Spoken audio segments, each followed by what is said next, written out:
আমাদের আরও একটা নতুন ব্লগে আপনাদের সবাইকে স্বাগত। আপনারা যারা আমার নিয়মিত দর্শক তারা সবাই জানেন যে গত 2025-এর বর্ষ শেষে আমরা সপরিবারে মহাকালেশ্বর, ওমকারেশ্বর, মাহেশ্বর, মান্ডু সহ মধ্যপ্রদেশের পশ্চিম অংশ আমরা ভ্রমণ করেছিলাম।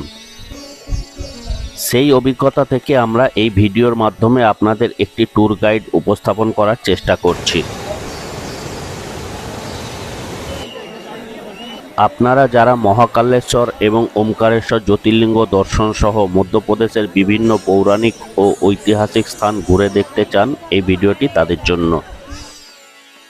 কম সময়ে এবং কম খরচে ভূপ্রাকৃতিক বৈচিত্র্যে ভরা মধ্যপ্রদেশ ঘুরে দেখার একটি ট্যুর গাইড দেওয়ার চেষ্টা করছি, তাই সম্পূর্ণ ভিডিওটি দেখার অনুরোধ রইল। আমরা 9 রাত এবং 8 দিনে মধ্যপ্রদেশ ঘুরে দেখেছিলাম, সেই অভিজ্ঞতাই আপনাদের সঙ্গে শেয়ার করছি। ডে 1 আমরা হাওড়া থেকে বিকেল 5:45 শিপ্রা এক্সপ্রেসে চেপে রওনা দিলাম। গন্তব্য হবে উজ্জয়ন জংশন।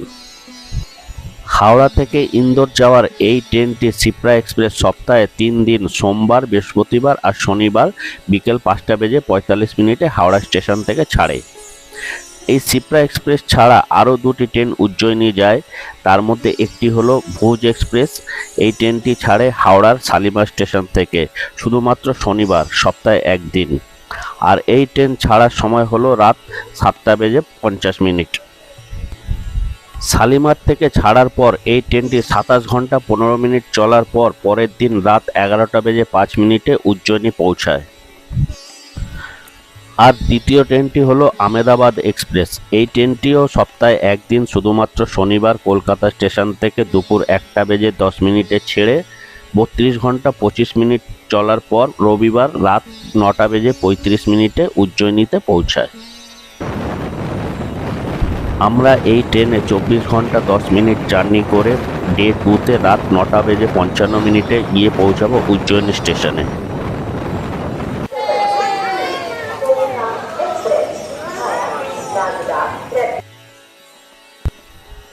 যে ট্রেনগুলির আপনাদের তথ্য দিলাম, এই সবকটি ট্রেনই রাত 9:30, 10টা এবং 11টার পর উজ্জয়িনীতে পৌঁছায়। রাত 10টার পর হোটেল পেতে যেন অসুবিধা না হয়, তার জন্য আমার মতে ট্রেনের কনফার্ম টিকিট কাটার পর উজ্জয়িনীতে মহাকালেশ্বর মন্দিরের আশেপাশে হোটেল আগে থেকে অনলাইনের মাধ্যমে বুকিং করে নিতে পারেন। তাহলে রাতে পৌঁছে আত্মীয় স্বজন নিয়ে হোটেল খুঁজতে হয়রানি হতে হবে না। আমরা ছিলাম হোটেল জুনাগড় প্যালেসে। আমরা এই হোটেল 1 মাস আগে অনলাইনে বুক করেছিলাম, তার জন্য রাত 12টায় পৌঁছেও আমাদের হোটেল খুঁজে পেতে কোনো রকম অসুবিধা হয়নি। এইভাবে আমাদের ডে 2 চলে গেল। এরপর ডে 3। এখন সকাল 6:30 বাজে আর আমরা এখনই মহাকাল মন্দিরে লাইন দিয়েছি। সকাল সকাল কালের অধিপতি মহাকালেশ্বর মন্দিরে লাইন দিয়ে পুজোটা সেরে নিন। তারপর আপনারা ট্যুরে কতজন সদস্য আছে সেই বুঝে একটা গাড়ি ভাড়া করে নিন। তারপর সেই গাড়িতে করে উজ্জয়নে সাইট সিন করতে বেরিয়ে পড়ুন। উজ্জয়নে সাইট সিনে আপনারা প্রথমেই দেখে নিন কালভৈরব মন্দির, তারপর দেখুন মঙ্গলনাথ মন্দির, বরকালিকা মন্দির, মহর্ষি সন্দীপনী আশ্রম, চিন্তামন গণেশ মন্দির ও বৈভব মহালক্ষ্মী মন্দির। এইসব মন্দির দেখে ফিরে আসুন হোটেলে। দুপুরে একটু রেস্ট নিয়ে বিকেলে বেরিয়ে পড়ুন পায়ে হেঁটে রামঘাট যাওয়ার জন্য। এই রামঘাট হলো একটি পবিত্র জায়গা। এখানে কুম্ভ মেলা অনুষ্ঠিত হয়। এখানে আপনারা সন্ধ্যা আরতিও দেখতে পাবেন। তারপর এখান থেকে পাশেই রয়েছে হরসিদ্ধি মাতার মন্দির, যা একটি সতীপীঠ। এই মন্দির দেখে আপনারা দেখে নিন বড় গণেশ মন্দির, আর তার সঙ্গে দেখে নিতে পারেন মহাকালেশ্বর করিডোর। বিশেষ কারণবশত বন্ধ থাকায় আমরা করিডোর দেখতে পারিনি। এই সমস্ত কিছু দেখা হয়ে গেলে ফিরে আসুন হোটেলে। এইভাবে আপনাদের শেষ হলো 3য় দিন। এরপর ডে 4। সকালে ট্রেনে করে অথবা প্রাইভেট গাড়ি ভাড়া করে চলে আসুন ইন্দোরে। ইন্দোরে এসে চেষ্টা করবেন স্টেশনের কাছাকাছি একটা হোটেলে রুম নিয়ে নিতে। তারপর দুপুরে একটু রেস্ট নিয়ে বিকেলে বেরিয়ে পড়ুন 56 স্ট্রিট এবং সঙ্গে সারাফা বাজার। আপনারা জানেন 56 স্ট্রিট ও সারাফা বাজার বিখ্যাত রকমারি সব খাবারের জন্য। এখানে ঘুরে ঘুরে রাতের খাবার খেয়ে হোটেলে ফিরে আসুন রাতে। এইভাবে শেষ হবে আপনার 4র্থ দিন। ইন্দোরের সারাফা বাজারে।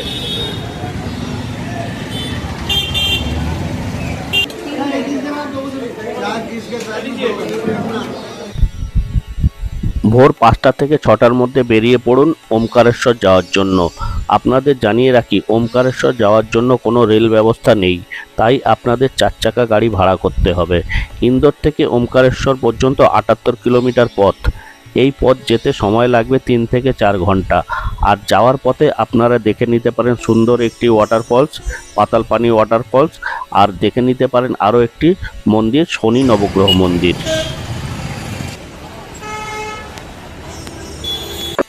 পাতালপানি ওয়াটারফলস এবং শনি মন্দির দেখে নেওয়ার পর বেরিয়ে পড়ুন ওমকারেশ্বরের উদ্দেশ্যে।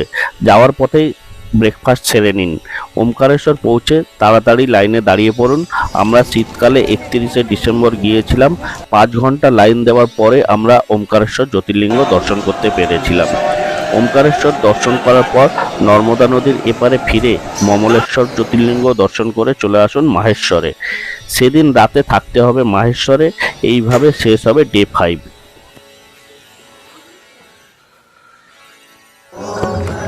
মাহেশ্বরে পৌঁছাবার পর হাতে সময় থাকলে আপনারা এখানকার সন্ধ্যা আরতিও দেখে নিতে পারেন। এরপর ডে 6, সকাল 9টার মধ্যে হোটেল থেকে চেক আউট করে বেরিয়ে পড়লাম। সেদিন প্রথম দর্শনীয় স্থান হলো অহল্যাবাই দুর্গ। এই অহল্যাবাই ফোর্ট হলো নর্মদা নদীর তীরে রানী অহল্যাবাইয়ের একটি প্রাসাদ এবং শিব মন্দির। এই ফোর্টে ঘুরতে এবং নর্মদা নদীতে বোটিং অবশ্যই করবেন, খুব ভালো লাগবে। এরপর এখানে ঘন্টাখানেক থেকে বেরিয়ে পড়লাম মান্ডু যাওয়ার জন্য। মান্ডু যাওয়ার পথে দেখে নেব সহস্রধারা ওয়াটারফলস, আর সঙ্গে দেখে নেব আরও একটি মন্দির, সেটা হলো শ্রী দত্তধাম। এই মন্দিরে দত্তাত্রেয় অর্থাৎ ব্রহ্মা বিষ্ণু মহেশ্বরের মিলিত রূপের বিগ্রহ আছে। এই দত্তাত্রেয় মন্দির সমগ্র ভারতবর্ষে 4টি রাজ্যে আছে। মধ্যপ্রদেশের খরগোন জেলার মহেশ্বরের কাছে এই মন্দিরটি। এছাড়া রয়েছে উত্তরাখণ্ডে দ্বিতীয়টি, এবং তৃতীয় মন্দিরটি রয়েছে কন্যাকুমারীতে, আর চতুর্থ মন্দিরটি রয়েছে আমাদের পশ্চিমবঙ্গের হুগলি জেলাতে। এরপর আমরা পথেই ব্রেকফাস্ট সেরে নিলাম। তারপর আবারও আমাদের পথ চলা শুরু। মাহেশ্বর থেকে মান্ডু যাওয়ার পথে দেখে নেব আরও একটি সুন্দর প্রাচীন শিব মন্দির। মান্ডু পৌঁছে 25 টাকা মাথাপিছু টিকিট কেটে দেখব মান্ডু মহল। পারলে একজন গাইডের সাহায্য আপনারা নিতে পারেন। গাইডের সাহায্যে সুন্দরভাবে কম সময়ে ঘোরা এবং বিস্তারিত তথ্য জানা যায়। মান্ডু মহল ঘোরা হয়ে গেলে চলে আসুন জাহাজ মহলে। মান্ডু দেখার পর জাহাজ মহল যাওয়ার পথে দেখে নিলাম ইকো পয়েন্ট। এই জাহাজমহল 15 শতকে গিয়াসউদ্দিন খিলজির রাজত্বকালে নির্মিত একটি বিখ্যাত রাজপ্রাসাদ, যা দেখতে উপর থেকে জাহাজের মতো মনে হয়। এই সম্পূর্ণ জাহাজমহল ঘুরে দেখতে কমপক্ষে 2 ঘন্টা লাগে। এখানেও 25 টাকা টিকিট কেটে ভেতরে প্রবেশ করতে হয়। জাহাজমহল দেখে আবার আমরা ফিরে এলাম ইন্দোরের হোটেলে। ইন্দোরে আস্তে আস্তে সন্ধ্যা পেরিয়ে রাত হয়ে গেল। 2 দিনের জন্য এই গাড়ি এবং ড্রাইভার আমাদের সঙ্গে ছিল। এইভাবেই শেষ হলো আমাদের ডে 6। এরপর ডে 7, সকাল 11টায় আমরা লাঞ্চ সেরে বেরিয়ে পড়লাম ইন্দোরে সাইট সিন ঘোরার জন্য। ইন্দোরে সাইট সিন ঘোরার জন্য আমরা একটা অটো ভাড়া করেছি। এই অটোতে সাইট সিনে আমরা একে একে খজরানা গণেশ মন্দির, লালবাগ প্যালেস, অন্নপূর্ণা মন্দির, শ্রী বেদ মন্দির, বড়া গণপতি মন্দির, জৈন কাচ মন্দির, রাজবাড়া ও কমলা নেহরু চিলড্রেন পার্ক আমরা ঘুরে দেখব। দুপুর 11টা থেকে সন্ধ্যা 6টা পর্যন্ত ইন্দোরের বিভিন্ন জায়গা ঘোরার পর ওই একই অটোতে করে আমাদের হোটেলের লাগেজপত্র নিয়ে চলে এলাম ইন্দোর স্টেশনে। কালকে অর্থাৎ জানুয়ারি 3 তারিখ, কালকে আমরা সারাদিন জবলপুরের সাইট সিন ঘুরবো। আর সাইট সিন ঘোরার পর আমরা রাত 10টার পরে হাওড়া যাওয়ার শক্তিপুঞ্জ এক্সপ্রেস ধরে আমরা হাওড়ার দিকে অর্থাৎ বাড়ির দিকে আমরা যাব। এখন সময় ঘড়িতে ঠিক 7:35। আমাদের ট্রেন জবলপুর সুপারফাস্ট এক্সপ্রেস এই ট্রেন ছেড়ে দিল ইন্দোর স্টেশনের 4 নম্বর প্ল্যাটফর্ম থেকে। এই ট্রেন 10 ঘন্টা চলার পর ভোর 5:35 জবলপুর গিয়ে তার যাত্রা শেষ করবে।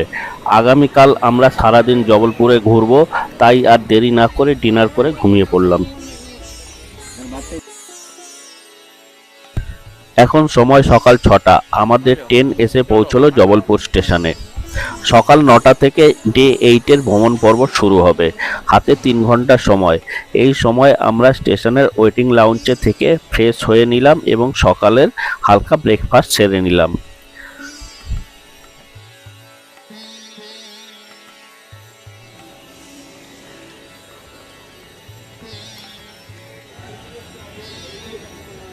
আমাদের গাড়ি এসে গেছে, উপরে লাগেজগুলো তোলা হচ্ছে। লাগেজগুলো সেটিং করার পর আমরা এখন এই গাড়িতেই জবলপুর স্টেশন থেকে বেরিয়ে এখন আমরা জবলপুরের সাইট সিনগুলো করব। তারপর আবার আমরা এই গাড়িতেই রাত্রে রিটার্ন চলে এসে এখান থেকে আমরা ট্রেন ধরবো হাওড়া যাওয়ার জন্য।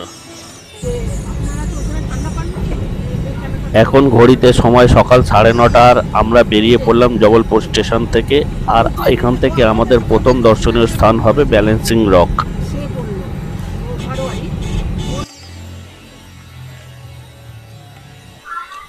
আমরা এখন রয়েছি ব্যালেন্সিং রকের ঠিক সামনে। এই ব্যালেন্সিং রক 1997 সালে তীব্র ভূমিকম্প 6.5 মাত্রার তীব্র ভূমিকম্পকেও হার মানিয়ে অক্ষতভাবে এখনো দাঁড়িয়ে রয়েছে।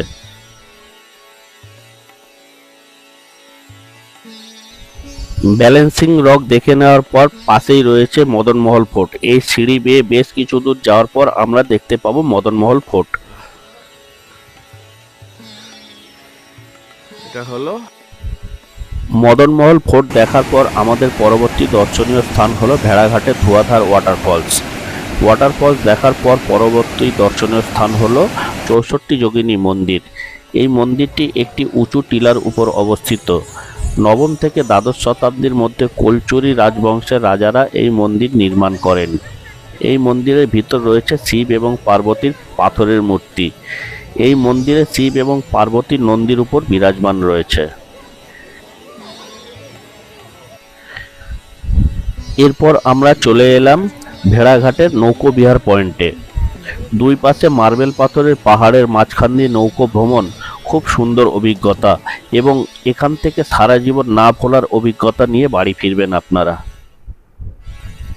এখানে আরও কিছুক্ষণ সময় কাটিয়ে তারপর চলে এলাম আমরা কাচনা সিটিতে। এখানে রয়েছে 75 ফিটের শিব মূর্তি আর তার পাদদেশে রয়েছে 12টি জ্যোতির্লিঙ্গের প্রতীকী মূর্তি।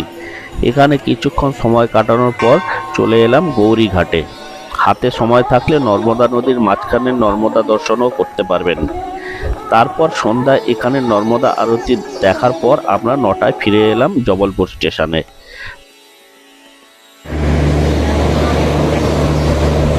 তারপর আমরা জবলপুর স্টেশন থেকে রাত 10:25 শক্তিপুঞ্জ এক্সপ্রেস ধরে ফিরে এলাম পরের দিন রাত 10:45 হাওড়ায়। এইভাবে আমরা 9 রাত ও 8 দিন ভ্রমণ করে ঘুরে এলাম মধ্যপ্রদেশ। সম্পূর্ণ ভিডিওটি দেখার জন্য অনেক অনেক ধন্যবাদ।